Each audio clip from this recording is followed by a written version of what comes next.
according to the given question, the recycling of nitrogen through Earth spheres relies through Earth spheres relies heavily on option B, that is decomposers.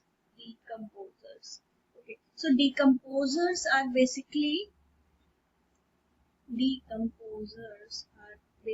organisms such as bacteria, fungi that break down the dead organic material and waste material, releasing nitrogenous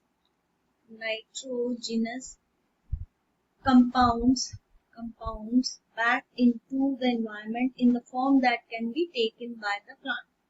The decomposers break